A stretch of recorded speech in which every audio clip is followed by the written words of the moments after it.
Hey guys, welcome to another Tuesday Night Youth. In an effort to keep my backgrounds interesting, I've gone for a map of the world. There you are. And if you go around here in Antarctica, Kentland. Oh yeah. So if you've been watching the videos that we've been releasing, Rach has done a 1 minute sort of reflection video every day in Holy Week as we lead up to Easter weekend. And you will know that on Sunday just gone, it was Palm Sunday. And in Palm Sunday, we've got the crowds shouting adoration for Jesus, pulling branches off the trees, laying them on the ground, laying their coats on the ground in front of him, shouting bits of the Old Testament that declare like that he's the Messiah, he's the one they've been waiting for hundreds of years, he's going to set them free from the Romans.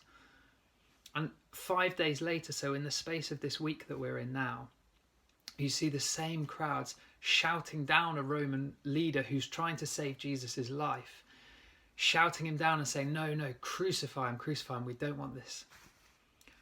So what changed? Well, if you read the scriptures, nothing really changed. Jesus kept doing the stuff that the people loved him for doing. He kept healing people, he kept doing miracles, he kept challenging the religious authorities of the day.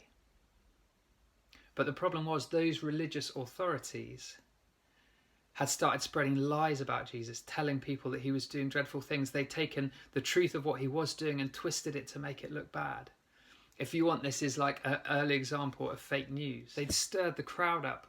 And the problem was people wouldn't make their own minds up about Jesus. Now, this hasn't changed today. People still don't make their own minds up about Jesus. I don't know if you guys have had any conversations with friends at school or in clubs that you go to, but so often people have made a decision about what they believe. And it is the most important decision. You know, whether you are a Christian or not, whatever you believe about life, your faith, and everyone has a faith, everyone has faith in something.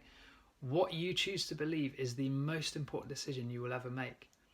And I've spoken to people who have made that incredibly important decision based on almost nothing. You know, they might have spoken to one or two people, or often they'll have read something online and they've just made their mind up. You know, people don't investigate it themselves. They don't ask around, they don't ask questions, they don't try it, they don't go to church and see what it's all about.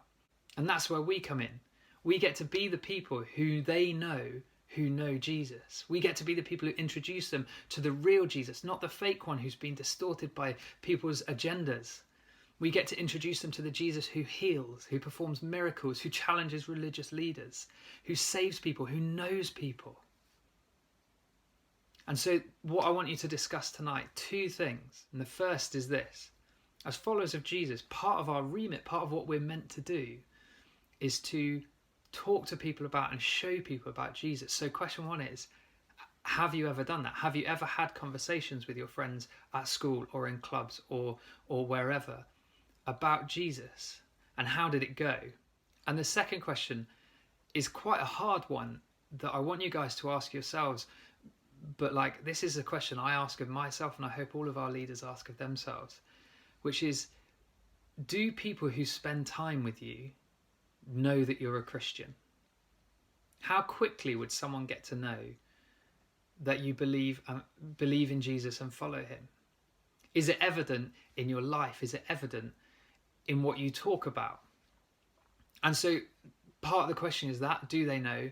And then the other part is like, how would they know? What do you think it is about someone's life who people look at them when they're a follower of Jesus and are like, there's something different about them. I don't know what it is, but there's something that I want. There's something that makes me curious. I want to ask about that.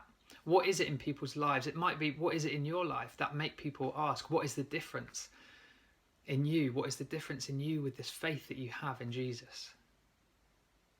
So you're going to go into your groups now, sign on, talk these things through. Guys, I hope you're having an amazing week, and I will see you soon.